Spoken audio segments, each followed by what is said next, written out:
গঙ্গাসাগর মেলায় পুণ্যার্থীদের সুবিধার্থে 18 থেকে 20 ঘন্টা চলবে ভেসেল পরিষেবা। থাকছে অ্যান্টি ফগ লাইট ও ইসরোর অত্যাধুনিক স্যাটেলাইট সিস্টেম। অপেক্ষার মাত্র কয়েকটা দিন। জানুয়ারি মাসের প্রথম সপ্তাহ থেকে শুরু হচ্ছে গঙ্গাসাগর মেলা 2025। গঙ্গাসাগর মেলা 2025কে কেন্দ্র করে ইতিমধ্যে দফায় দফায় জেলা প্রশাসনের পক্ষ থেকে উচ্চ পর্যায়ের বৈঠক করা হচ্ছে। ইতিমধ্যেই গঙ্গাসাগর মেলাকে কেন্দ্র করে জেলা প্রশাসনের পক্ষ থেকে যুদ্ধকালীন তৎপরতায় মেলা প্রস্তুতির কাজ শুরু করা হয়েছে। পুণ্যার্থীদের সুবিধার্থে বাড়ানো হয়েছে স্নানঘাট। প্রতি বছর মুড়িগঙ্গা নদীতে পলি জমে যাওয়ার কারণে ভেসেল পরিষেবা বিঘ্নিত ঘটে।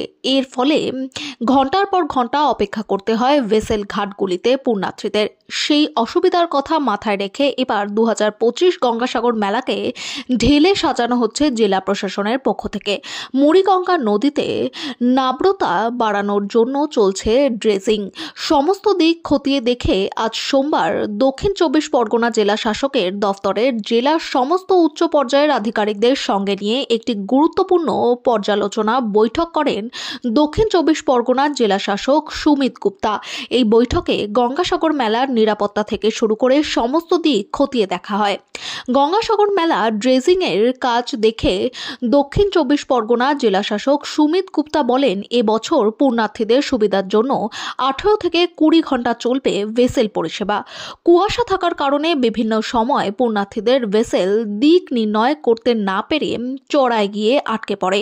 এর জেরে সমস্যার মধ্যে পড়তে হতো পুণ্যার্থীদের। সেই সমস্যা সমাধান অ্যান্টি ফগ লাইট এবং ইসরোর অত্যাধুনিক ব্যবস্থার এবছর গঙ্গাসাগর মেলায় থাকছে। এর পাশাপাশি বাবুঘাট থেকে কচুবেড়িয়া পর্যন্ত থাকছে কন্যাশ্রীদের জন্য বাফার জোন। পুণ্যার্থীদের সুবিধার্থে থাকছে 21টি জেটি, 9টি অত্যাধুনিক বার্জ, থাকছে 35টি ভেসেল। পুণ্যার্থীদের যাতায়াতের জন্য 16টি বাফার জোন। প্রতিটি বাফার জন্য থাকছে পানীয় জলের সুব্যবস্থা এবং চিকিৎসা পরিষেবা। গঙ্গাসাগর মেলা 2025-এর জন্য থাকছে 5টি অস্থায়ী হাসপাতাল, থাকছে এয়ার অ্যাম্বুলেন্স এবং ওয়াটার অ্যাম্বুলেন্স। গঙ্গাসাগর মেলা 2025-এর কথা মাথায় রেখে নিশ্ছিদ্র নিরাপত্তা বলয় তৈরি করেছে জেলা পুলিশ। এ বিষয়ে সুন্দরবন পুলিশ জেলার পুলিশ সুপার কোটেশ্বর রাও লালাঘাট তিনি জানান, গঙ্গাসাগর মেলার জন্য উচ্চপদস্থ আধিকারিক সহ প্রায় 1150 পুলিশ কর্মী মোতায়েন করা থাকবে।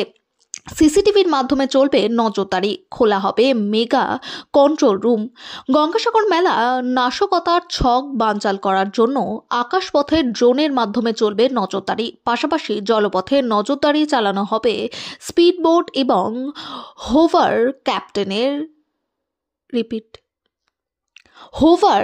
ক্যাপ্টের মাধ্যমে। আনুমানিক 2500 সিভিক ভলেন্টিয়ার মোতায়েন করা থাকবে। গঙ্গাসাগর মেলা অগ্নিকাণ্ডের ঘটনা যাতে না ঘটে সেই জন্য অস্থায়ী দমকল কেন্দ্র নির্মাণের কাজ ইতিমধ্যে শুরু করা হয়েছে। প্রত্যেক বছরের ন্যায় এবছরও জেলা প্রশাসনের পক্ষ থেকে স্নান ও দর্শনের ব্যবস্থা রাখা হয়েছে।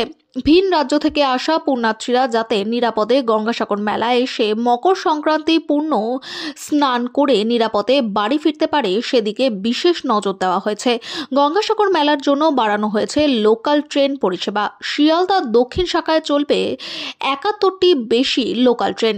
সব মিলিয়ে সুষ্ঠুভাবে গঙ্গাসাগর মেলা পরিচালনা করার ক্ষেত্রে বদ্ধপরিকর জেলা প্রশাসন।